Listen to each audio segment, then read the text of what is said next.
नमस्कार, मी श्वेता. मुद्दा महाराष्ट्राचा मध्ये तुमचं स्वागत. थेट जाऊयात विरोधी पक्षनेते अजित पवारांच्या पत्रकार परिषदेत. पालिका आहे आणि मुंबई महानगरपालिका आपल्या ताब्यामध्ये यावी असं बहुतेक राजकीय पक्षांना वाटत असतं. वाटणं वेगळं आणि त्यांचा कार्यकर्त्यांचा संच असणं वेगळं, त्या संघटनेचं काम असणं वेगळं. त्याच्यामुळे आत्ता पण भारतीय जनता पक्ष अतिशय ॲग्रेसिव्हली मुंबई महानगरपालिका आपल्या ताब्यामध्ये येण्याच्या करता प्रयत्न करत आहे आणि शिवसेना उद्धव ठाकरे साहेबांची ती पूर्वीप्रमाणेच ती आपल्या ताब्यामध्ये मुंबई महानगरपालिका राहावी अशा प्रकारचा प्रयत्न त्या ठिकाणी करत आहे. आमची राष्ट्रवादी काँग्रेस पार्टीची ताकद ही एकट्याच्या ताकदीवर मुंबई महानगरपालिका आणायची अजिबात नाही. त्यामुळं पाठीमागं आम्ही काँग्रेसच्या बरोबर आघाडी करण्याचा प्रयत्न करायचो आणि निवडणुका लढवायचो. वेळोवेळी निवडणुका लढवल्या होत्या. काही वेळेस आघाडी झाली, काही वेळेस आम्हाला स्वतंत्र लढावं लागलं आणि त्याच्यामध्ये आम्हाला अपयश आलं. आता आम्ही मधल्या काळात म्हणजे आता 6 महिन्यापूर्वी आम्ही एकत्रपणे काम करत होतो. त्यावेळेस उद्धव ठाकरे साहेबांना मी अनेकदा म्हणालो की उद्धव ठाकरे साहेब, आपल्या शिवसेनेची ताकद तुमची निश्चितपणे मुंबईमध्ये जास्त आहे. आपण त्यावेळेस 227 जागा होत्या 227, नंतर त्या काहीतरी 236 झाल्या, परंतु आता पुन्हा ते 227वर आल्या, असं काहीतरी चाललेलं आहे. तर त्याच्यामध्ये राष्ट्रवादी काँग्रेस पक्षाला पण तुम्ही बरोबर घ्या. तर ते म्हणले की ठीक आहे, निवडणुका येऊ द्या, त्यावेळेस आपण त्या बाबतीतला निर्णय घेऊ. परंतु ते नाही पण म्हणले नव्हते, हो पण म्हणले नव्हते. परंतु निवडणुका लागल्यानंतर आपण त्याच्याबद्दल काय निर्णय घ्यायचा तो घेऊ, असं त्यांनी थोडंसं पॉझिटिव्ह बोललेलं. निवडणूक आयोगामध्ये सुनावणी आहे की शिवसेना पक्षाचं नाव शिवसेना आणि धनुष्यबाण हे चिन्ह कोणाला मिळणार, कारण पक्षप्रमुख म्हणून उद्धव ठाकरेंच्याच पदाला देखील चॅलेंज करण्यात आले शिंदे गटाला. शेवटी आता हे दोन्ही विषय एक सुप्रीम कोर्टात आहे, एक निवडणूक आयोगाच्या पुढं आहे. आता ते दोघं काय निर्णय देणार आहेत हे तुम्हालाही माहिती नाही, मलाही माहिती नाही. आता त्या दोन्ही पक्षांनी, एका गटाने आणि एका पक्षाने आपली आपली भूमिका निवडणूक आयोगासमोर पण मांडलेली आहे आणि सुप्रीम कोर्टामध्ये देखील त्यांचे वकील त्यांच्या वतीनं ती भूमिका मांडतात. आता आपल्याला सगळ्यांना निकालाची आपण प्रतीक्षेत आहोत, वाट बघतोय.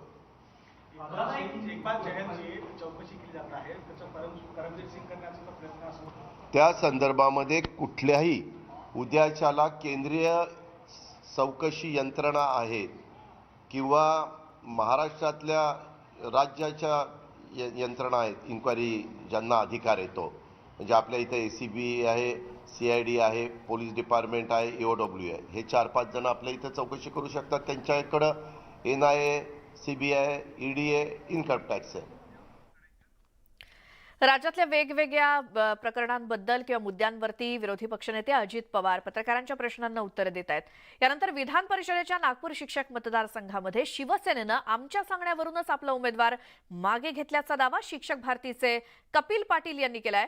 शिक्षक भारतीचे उमेदवार राजेंद्र झाडे त्यांच्या प्रचारासाठी ते नागपुरात आले असता प्रसिद्धी माध्यमांशी ते बोलत होते. त्यामुळे अजूनही महाविकास आघाडीचा गोंधळ संपलेला नसल्याचं स्पष्ट झालंय. शिवसेनेचे गंगाधर नाकाडे यांनी पक्ष नेतृत्वाच्या आदेशानंतर उमेदवारी मागे घेतली. त्यानंतर विधान परिषदेच्या निवडणुकीत महाविकास आघाडी विदर्भ माध्यमिक शिक्षक संघाचे सुधाकर अडबाले यांना पाठिंबा देणार असल्याचं बोललं जात आहे.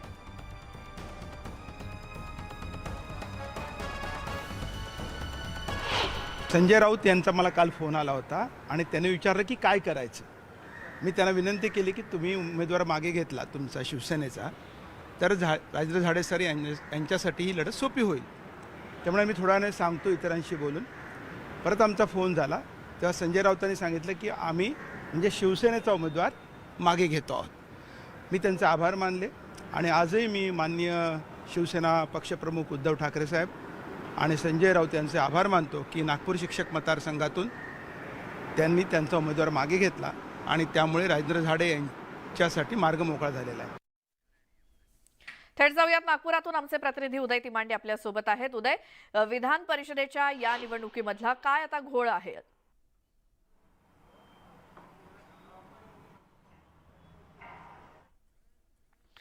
उदय, आवाज येतोय? महाविकास आघाडीमध्ये स्पष्टता नाही असं कपिल पाटील यांनी म्हटलेलं आहे. त्यामुळे सुधाकर अडबाले यांना कोणाचा पाठिंबा मिळणार, त्याचबरोबर शिवसेनेचा पाठिंबा असलेले गंगाधर नाकाळे यांनी अर्ज मागे घेतलेला आहे आणि याच संदर्भात कपिल पाटील यांनी केलेलं वक्तव्य आपण ऐकलं. पुन्हा जाऊयात उदय तिमांडे आमचे प्रतिनिधी आपल्या सोबत आहेत. उदय, हा सगळा गोंधळ काय सुरू आहे?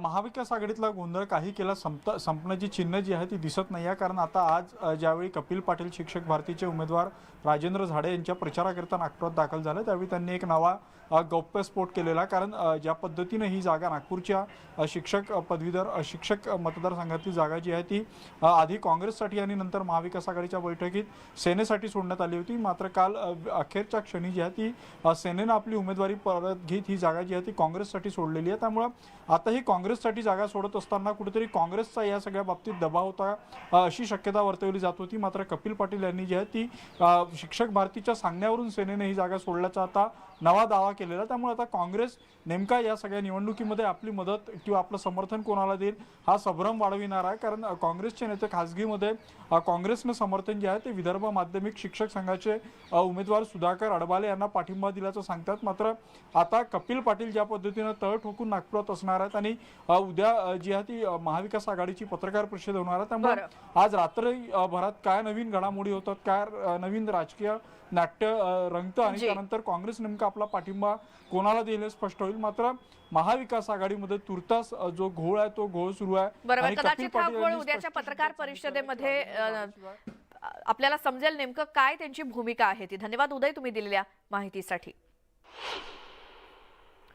आता नाशिक पदवीधर निवडणुकीचा प्रचार शिगेला पोहोचलाय. डॉक्टर सुधीर तांबे आज प्रचारासाठी धुळे नंदुरबार दौऱ्यावरती आहेत. सत्यजित तांबे यांचा आजचा श्रीरामपूर प्रचाराचा दौरा मात्र रद्द झालेला आहे. सत्यजित तांबे हे नाशिकमध्ये असल्याची माहिती मिळाली आणि तांबे कुटुंबाकडून सध्या कमालीची गुप्तता पाळली जाते. नाशिक पदवीधर निवडणुकीचा प्रचार शिगेला पोहोचलाय. डॉक्टर सुधीर तांबे आज प्रचारासाठी धुळे आणि नंदुरबार दौऱ्यावरती आहेत. तर सत्यजित तांबे यांचा आजचा श्रीरामपूरचा प्रचार दौरा रद्द करण्यात आलेला आहे. सत्यजित तांबे हे नाशिकमध्येच असल्याची माहिती मिळाली आहे आणि प्रचार दौऱ्यासंदर्भात तांबे कुटुंबाकडून कमालीची गुप्तता पाळली जाते. हरीश दिमोटे आमचे प्रतिनिधी आपल्या सोबत आहेत. हरीश, कुठे कुठे आज प्रचार दौरे आहेत, कोणाकोणाचे?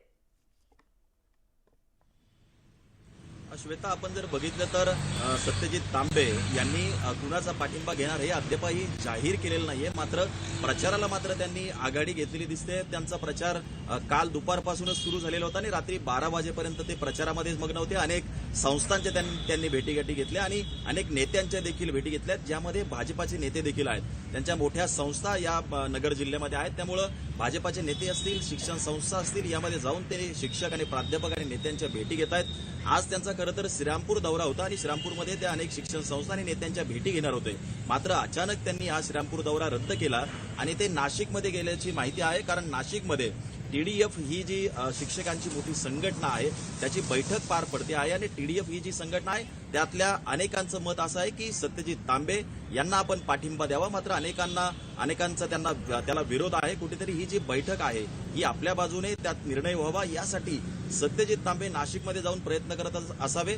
दुसरीकडे सुधीर तांबे हे धुळे आणि नंदुरबार दौऱ्यावरती पहाटेच गेलेले आहेत. त्यांचा देखील प्रचार सुरू आहे. मुलासाठी ते सगळ्यांच्या भेटीगाठी घेत आहेत, शिक्षक असतील, नेते असतील.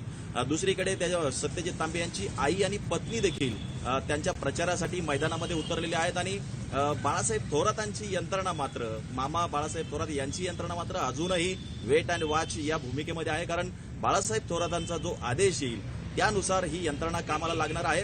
काँग्रेस अजूनही भूमिका जाहीर करत नाहीये की पाठिंबा कोणाला देणार आहे. कारण महाविकास आघाडीमध्ये सगळं गोंधळाची परिस्थिती नाशिकमध्ये निर्माण झालेली आहे. ठाकरे गट शुभांगी पाटलांना मदत करतोय किंवा त्यांना पाठिंबा देतोय. त्यामुळे काँग्रेस आता कुणाला पाठिंबा देणार याविषयी अजूनही संभ्रम आहे. जसं आपण श्वेता बघितलं तर शरद पवार साहेबांनी सांगितलं की सत्यजित तांबेंचं हे जे बंड आहे यावरती अजूनही चर्चा करून यातून मार्ग निघू शकतो. अगदी बरोबर आहे. धन्यवाद हरीश तुम्ही दिलेल्या सगळ्या माहितीसाठी. त्यामुळे आज देखील तांबे कुटुंबाकडून वेगवेगळ्या ठिकाणी प्रचार दौरे तर केले जात आहेत, मात्र त्यामध्ये कमालीची गुप्तता पाळली जाते. कुठे कुठे प्रचार दौरे होतात, प्रचार सभा होतात हे आपल्याला कळेलच. आणि आता पुढच्या बातमीकडे या बुलेटिनमध्ये वळतोय, ती म्हणजे बेहिशेबी मालमत्ता प्रकरणी शिवसेनेच्या ठाकरे गटाचे अकोला जिल्ह्यातले बाळापूर मतदारसंघाचे आमदार नितीन देशमुख हे आज अमरावतीच्या एसीबीच्या विभागीय कार्यालयात चौकशीसाठी हजर होत आहेत. मात्र नितीन देशमुख आजच्या चौकशीच्या निमित्तानं मोठं शक्ती प्रदर्शन करत अमरावतीला रवाना झालेत. देशमुख अकोल्यातल्या त्यांच्या कार्यालयातून अमरावतीकडे त्यांनी प्रयाण केलंय. मात्र निघत असताना त्यांनी त्यांच्या सोबत आपले कपडे आणि इतर सामान सुमान घेतलंय. अकोल्यातून जवळपास 700 कार्यकर्ते सुद्धा देशमुखांसोबत अमरावतीला रवाना झालेत.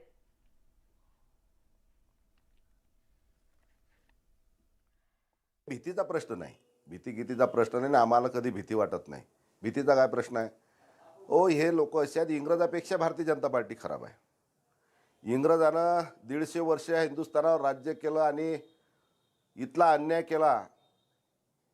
त्याच्यापेक्षाही जास्त हे तर आपले हिंदुस्थानी आहेत, आपले भारतीय आहेत. त्यांनी केलं ते परकीय होते. हे तर भारतीय असताना आपल्या हिंदुत्वावर, हिंदू लोकांवर, मराठी माणसावर हे अन्याय करतात. इंग्रजापेक्षा खराब आहेत हे. म्हणून कधी हे अंदर टाकतील, काय करतील काही सांगता येत नाही. त्या हिशोबाने आपणच गेलो पाहिजे. जेलात जाण्याची काय भीती? जेलात जाण्याचा भीतीचा प्रश्नच येत नाही. नांदेड महानगरपालिकेतलं बोगस गुंठेवारीचं प्रकरण आता ईडीपर्यंत जाऊन पोहोचलंय. नागपूर इथल्या ईडीच्या 2 अधिकाऱ्यांनी नांदेडमध्ये येऊन बोगस गुंठेवारी बनावट स्वाक्षरी प्रकरणामध्ये चौकशी केल्याची माहिती सूत्रांनी दिली. गुंठेवारी प्रकरणाची माहिती सादर करण्याच्या सूचना सुद्धा महापालिका पोलीस प्रशासनाला ईडीच्या अधिकाऱ्यांनी दिलेल्या आहेत. तसंच गुंठेवारी प्रमाणपत्रावरती महानगरपालिकेतील अधिकाऱ्यांच्या बनावट सह्या केल्याचं उघड झालं होतं. या प्रकरणात चौकशी करून पालिकेनं वजिराबाद ठाण्यामध्ये गुन्हा दाखल केला होता. गुंठेवारीचं प्रकरण विधिमंडळाच्या हिवाळी अधिवेशनात सुद्धा चर्चेला गेलं. दरम्यान आता गुंठेवारी अनुषंगानं सविस्तर माहिती ईडीकडून मागवण्यात आली आहे.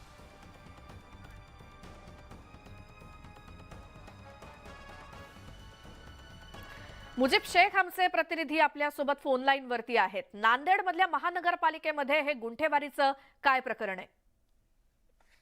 शासनाने जेव्हापासून एक गुंठेवारी नियम लागू केलेला आहे जमिनीच्या खरेदी विक्रीसाठी, तेव्हापासून महापालिकेमध्ये जे महापालिकेच्या हद्दीतील जमीन आहे त्याच्या गुंठेवारीसाठीची अनेक प्रकरणं, म्हणजे जवळपास 4 ते 5,000 प्रकरणं महापालिकेमध्ये दाखल झालेली होती. त्यामध्ये काही बाहेरच्या लोकांनी आणि त्या गुंठेवारी भागातल्या एका कंत्राटी अभियंत्याने संगनमत करून अधिकाऱ्यांच्या बनावट स्वाक्षऱ्या करून काही लोकांना प्रमाणपत्र दिले होते. ते प्रकरण उघड झाल्यानंतर महापालिकेने या संदर्भामध्ये कायदेशीर कारवाई करत वजिराबाद पोलीस ठाण्यामध्ये गुन्हा दाखल केला होता. पोलिसांनी 5 जणांवरती गुन्हा दाखल केला होता आणि त्यानंतरही महापालिकेमध्ये अंतर्गत चौकशी सुरू होती. परंतु काल जेव्हा पाहिलं की ईडीचे अधिकारी थेट महापालिकेत पोहोचले, नागपूर विभागातल्या ईडीचे ते 2 अधिकारी होते, त्यांनी महापालिकेत येऊन चौकशी केली आणि महापालिकेला ते जे बोगस प्रमाणपत्र प्रकरण आहे त्याची संपूर्ण माहिती देण्याचे लेखी पत्र पालिका अधिकाऱ्यांना दिलेले आहेत आणि त्यानुसार पालिका आपली ही जी संपूर्ण माहिती आहे ती ईडीला सादर करणार आहे. यासोबतच या प्रकरणामध्ये जो गुन्हा दाखल आहे वजिराबाद पोलीस स्टेशनमध्ये, तिथे देखील ईडीचे पोलीस अधिकारी गेले होते. त्यांनी या संपूर्ण गुन्ह्याची माहिती घेतली आणि या गुन्ह्यासंदर्भातले सर्व कागदपत्र सादर करण्याच्या सूचना देखील पोलिसांना दिल्या. बरं मुजीब, धन्यवाद या सगळ्या माहितीसाठी. लातूर जिल्ह्यातल्या मुरुडजवळ लातूर पुणे एसटीला अपघात झालाय. सुदैवानं कोणतीही जीवितहानी झाली नाही, मात्र एसटीतील 15 प्रवासी जखमी झालेत. जखमींवरती लातूर इथल्या शासकीय रुग्णालयामध्ये उपचार सुरू आहेत.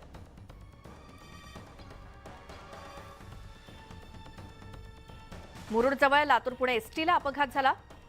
काही प्रवासी यामध्ये जखमी झालेले आहेत. 15 प्रवासी जखमी झाल्याची माहिती मिळते. लातूरमध्ये या एसटी बसला झालेला अपघात मुरुड या गावाजवळ. पुणे लातूर बसला एसटीला हा भीषण अपघात झालाय. अपघातानंतरची ही दृश्य आहेत. ही एसटी कशा पद्धतीनं रस्त्याच्या बाहेर जाऊन उलटलेली दिसतेय. कोणतीही जीवितहानी झाली नाही सुदैवाने, मात्र लातूर जिल्ह्यातल्या मुरुड जवळ लातूर पुणे एसटीला हा अपघात झालेला आहे. नितीन बनसोडे आमचे प्रतिनिधी आपल्या सोबत आहेत. नितीन, कधीचा झालेला हा अपघात? नक्कीच लातूर जिल्ह्यातल्या मुरुडच्या जवळ हा अपघात झालेला आहे. लातूर पुणे हा या एसटी बसचा अपघात झालेला आहे आणि या एसटी बसमध्ये एकूण 40 प्रवासी प्रवास करत होते आणि सकाळी 8 वाजेच्या सुमारास हा अपघात या ठिकाणी झालेला आहे आणि केवळ खड्डा चुकवण्याच्या नादामध्ये हा अपघात झाल्याचं तिथल्या प्रथमदर्शी नागरिकांनी सांगितलेलं आहे. त्याचबरोबर अपघातात कोणतीही जीवितहानी झालेली नाही, मात्र 15 ते 16 जण जे जखमी आहेत ते त्यातले काही किरकोळ जखमी आहेत तर काहींना गंभीर मार लागलेला आहे. त्या सगळ्यांना लातूरच्या शासकीय रुग्णालयामध्ये उपचारासाठी ऍडमिट केलेलं आहे आणि त्या सगळ्यांची प्रकृती सध्या स्थिर आहे. जी नितीन, धन्यवाद सगळ्या दिलेल्या माहितीसाठी. प्रेक्षकांना आपण दाखवतोय ज्या बसला झालेला अपघात 15 प्रवासी जखमी झालेले आहेत आणि आता तिथे मदत आणि बचाव कार्य सुरू झालेलं आहे. आता एक मोठी बातमी वाशिममधून. वाशिम जिल्ह्याच्या शिरपूरमधल्या एका युवकानं सोशल मीडियावरती एक वादग्रस्त पोस्ट लिहिली होती. त्या तरुणाच्या वादग्रस्त पोस्टचे तीव्र पडसाद उमटले. शिरपूरमध्ये तणावाचं वातावरण निर्माण झालंय. ती वादग्रस्त पोस्ट लिहिणाऱ्या विरोधात कारवाईची मागणी करत वाशिमकरांनी आज वाशिम बंदची हाक दिली आहे आणि या बंदला स्थानिकांनी चांगला प्रतिसाद दिलाय.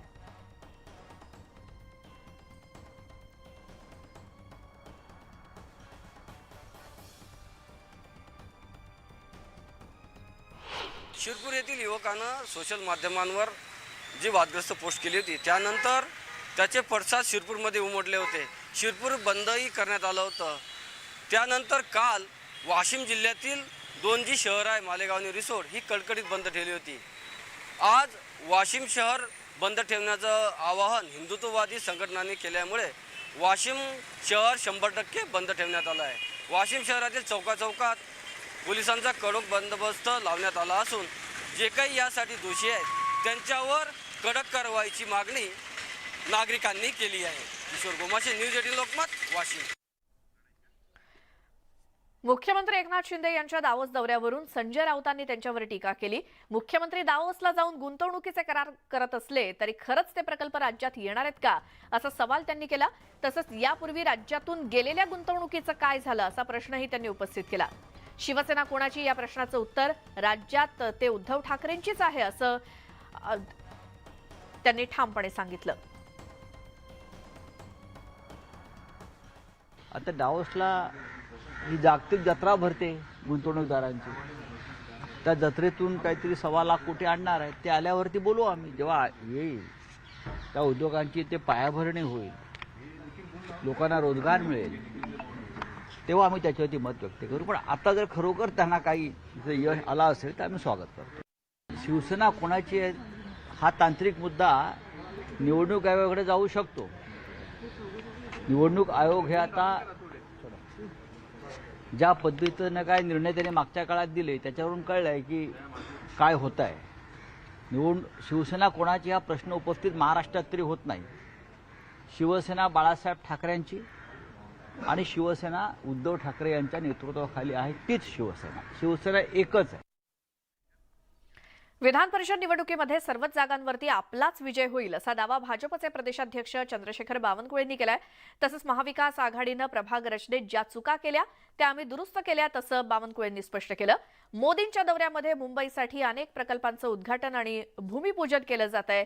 त्यावरती उद्धव ठाकरे पक्षाला टीका करण्याचं कारण काय असा सवालही बावनकुळेंनी उपस्थित केला.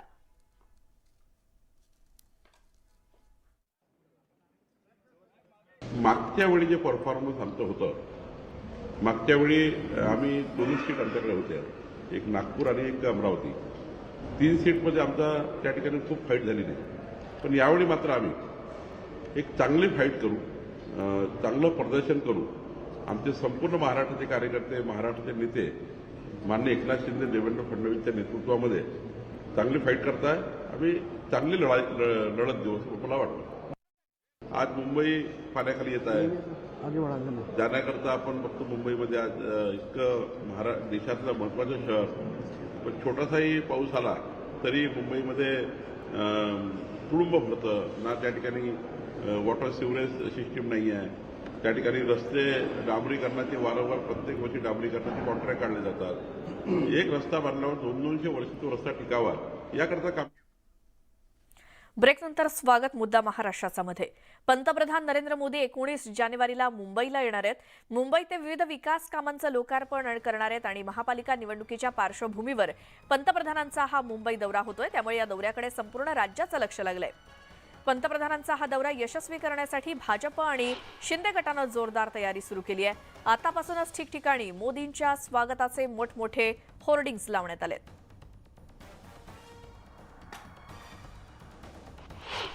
मुंबई मुंबईमध्ये पंतप्रधान नरेंद्र मोदी 19 तारखेला येणार आहेत आणि त्यासाठीची जय्यत तयारी सुरू असल्याचं आपल्याला पाहायला मिळत आहे। आणि उद्धव ठाकरे यांचं होम ग्राउंड समजल्या जाणाऱ्या BKC मैदानावरती जाहीर सभा मोदी घेणार आहेत। ज्या पद्धतीची तयारी आपल्याला पाहायला मिळते याच्यात एक गोष्ट स्पष्ट होते आहे की लवकरच मुंबई महानगरपालिकेचं बिगुल वाजणार आहे आणि त्यासाठीच्याच विविध विकास कामांचं उद्घाटन पंतप्रधान नरेंद्र मोदी यांच्या हस्ते होणार आहे। कलानगर जंक्शनवरती अशा पद्धतीने ही बॅनरबाजी करण्यात आलेली आहे। दुसरीकडे जर आपण बघाल तर या संपूर्ण परिसरामध्ये मोदींच्या आगमनासाठीची तयारी पूर्ण झालेली आहे। शिंदे फडणवीस गटाकडनं सुद्धा अशाच पद्धतीची तयारी सुरू झालेली आहे। मुंबईमधील मेट्रोच्या कामांचं उद्घाटन असेल, कॉन्क्रीट रस्त्यांचं भूमिपूजन आणि त्याचबरोबर सीवेज वॉटर ट्रीटमेंट प्लांट अशा अनेक महत्त्वाकांक्षी मुंबईकरांच्या सोयीच्या प्रकल्पांचं भूमिपूजन आणि लोकार्पण हे पंतप्रधान नरेंद्र मोदी यांच्या उपस्थितीत होणार आहे। आणि त्यामुळेच मुंबईमध्ये पंतप्रधान नरेंद्र मोदी यांच्या स्वागताची तयारी कलानगरमध्ये करण्यात आल्याचं आपल्याला पाहायला मिळत आहे। व्हिडिओ जर्नलिस्ट सुशील सह सुस्मिता भदाणे पाटील, न्यूज 18 लोकमत, मुंबई। केंद्रीय मंत्री नारायण राणे यांच्याशी आपला तात्विक वाद होता, वैयक्तिक नाही। त्यामुळे लोकसभा निवडणुकीचे उमेदवार म्हणून त्यांना युतीचे उमेदवार म्हणून उमेदवारी दिली गेल्यास राणेंचा प्रचार करण्यास आपण तयार असल्याचं शिक्षण मंत्री दीपक केसरकर यांनी मीडियाशी बोलताना सांगितलं। त्यामुळे दीपक केसरकर आणि नारायण राणे यांच्यातला वाद संपुष्टात आल्याची चर्चा सुरू आहे। आमचा वाद हा तत्वापुरता होता आणि त्यावेळेला असं सांगितलं की ह्या तत्वाच्या पलीकडे याच्यामध्ये कुठलाही व्यक्तिगत वाद नाही आहे। आणि ज्यावेळेला ती लढाई संपली तिथं तो वाद सुद्धा संपलेला आहे। त्याच्यामुळे त्याच्यानंतर कधीही मी स्टेटमेंट काढलेलं आपल्याला दिसणार नाही राणे साहेबांच्या विरुद्ध। आमची युती भक्कम आहे। युतीचे जे कोण उमेदवार असतील ते आमचे उमेदवार असतील, आम्ही त्यांचा पूर्ण ताकदीने प्रचार करू आणि त्यांना निवडून आणू।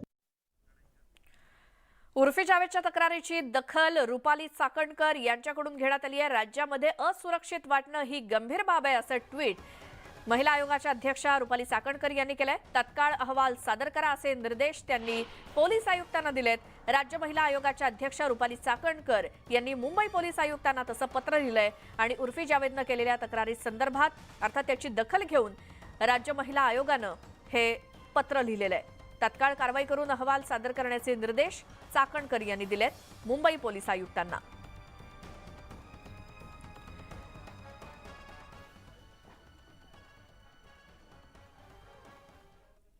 आता बातमी कोकणातून आहे। भास्कर जाधव यांनी रामदास कदम यांची नक्कल करत त्यांची खिल्ली उडवली। दापोलीतल्या सभेत बोलताना जाधवांनी सत्ताधाऱ्यांवरती निशाणा साधला आणि यावेळी बाळासाहेबांची शिवसेना गटाचे नेते रामदास कदम यांची नक्कल करत त्यांच्यावर टीका केली।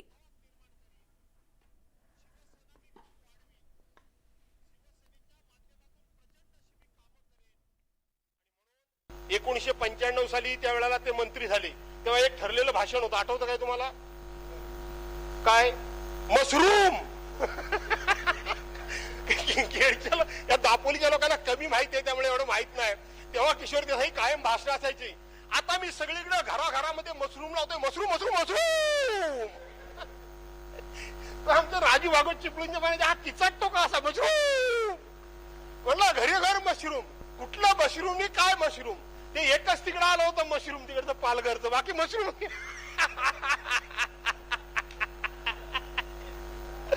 अस्सल बियाणं मशरूमचं, मशरूम